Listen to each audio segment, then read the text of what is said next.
I'm a single mom too, my beautiful 4-month-old son, Dylan. And as you said, he's a donor conceived child, meaning I used a sperm donor to get pregnant. Very cool. So I kind of want to know more about like the process and then, but starting, when did you decide you wanted to do this? And like, how long in your mind were you kind of going back and forth? Were you thinking of other options? And just, yeah, kind of your story. I always have felt very strongly that I wanted to be a mom. I first started looking into the sperm donor process back in 2014. I was single at that time as well. Shortly after considering maybe going that route, I did meet somebody and I wanted to see where that relationship would go because, you know, optimal, I would have had a child with somebody that, I was married and stuff too, but that didn't work out. So when him and I broke up, I looked back into the sperm donor option again. Yeah. So what was that process kind of like? And when did you kind of decide like, okay, this is what I'm doing, and then dive right in? It was a little overwhelming at first because I honestly didn't know where to start. I've never known anybody to have done this. So went in for my annual PAP last year in May. And so when I was there, I told the practitioner that I was considering a sperm donor. But one, I didn't know if I could even get pregnant. I had known since I was in college, I got diagnosed with polycystic ovarian syndrome. And, I've never had a pregnancy. I never tried. So she suggested that I get with a fertility specialist and referred me. So I scheduled a consultation with him back in July of last year. And what a blessing he was. So I went in not knowing how to even go about this process. And he really walked me through the whole thing, and it happened very quickly. So at the consultation, we first made up a plan of, how we would do it. So it was going to be 3 natural IUIs, if necessary, up to 3 rounds, and then Clomid if needed.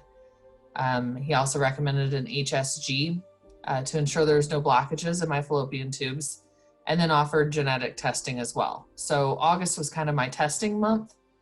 I sent off for my genetic testing. I did the HSG, which is probably the worst part of this whole process for me. I don't know if you're familiar with those, but a lot of cramping. I definitely didn't enjoy it. They put dye and make sure that there's no blockages, but it's very uncomfortable. That was the worst part. But that came back clear. And the genetic testing came back that I was not a carrier for any of the genetic conditions that were tested. They also test for CMV antibodies. Mine were negative, which meant I needed to select a donor that was CMV negative also, which is less common.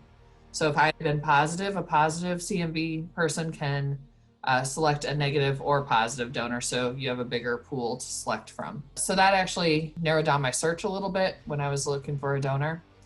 So I selected my donor and purchased vials. They're approximately $1,000 each. California Cryobank does offer 50% buyback for any not used. I purchased 3 because I didn't want to risk my donor running out and having to select another donor. The cryobank then stores them for you until your insemination, and then they overnight them to your doctor. So September was my first cycle. So after my period, I went in and they do blood work, ultrasounds, to determine the follicle size, and then they schedule the IUI.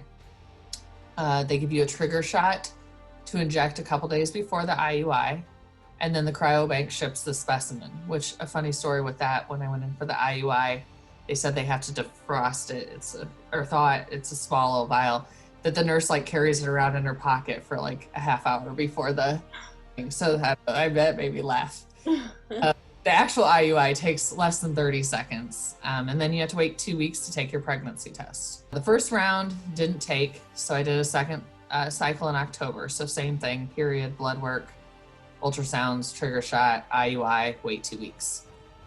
But I remember I took the test on October 30th, really early in the morning. I sent my mom a photo of the test saying it was negative. I was bummed, and then I went back to bed. When I got up to get ready for work a little bit later, I saw the test in the trash, and this time I could see a second line. I checked the photo I sent to my mom, and sure enough, there was a faint line. I couldn't see it when I was half asleep. I sent the photo to my sister-in-law to be sure, and then, first she yelled at me for not using a digital test, and then she said that there was definitely another line, and just like that, I was pregnant. Wow, how cool. Okay, so let's backtrack a little bit. How do Yeah, you sorry, that was a whole lot I gave you. No, that's okay. No, that's awesome. I'm so curious about like so when you kind of choose and then they're like, okay, you have to choose a sperm donor now. Do you like how does that work? Do you go in somewhere and there's like a catalog, or do they send you to a website, and how do you kind of pick what you're looking for? Okay, so so it's very interesting to me actually, because I didn't know until he told me, but anybody could get on to the cryobank website and actually search donors. It's not private, but it's kind of set up like a dating website would be. You know, you got your filters and there's photos for most of them. Most of them it's like a childhood photo. But so you basically go to the website, you search the donors. As I said earlier, I used California Cryobank. It's one of the largest ones and my doctor recommended it. They have most success with their specimens, he said, as opposed to other cryobanks as far as higher sperm count. Mm.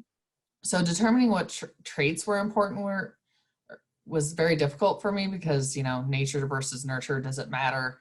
You know, what he's interested in is, you know, so I kind of left it pretty open so I can get as many results to kind of feel around and see what, you know, gave me a feeling. So the filters that I used is I had to do CMV negative. I also put in DNA advantage. Since I wasn't a carrier for anything genetic, I was hoping to have a donor the same way. And then I wanted an open donor. I wanted to give my child that option when he's older to be able to connect.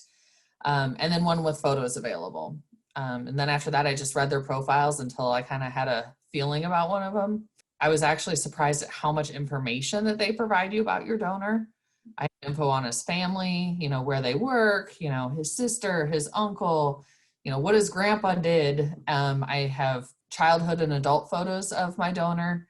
I have a recorded interview. I could to hear his voice.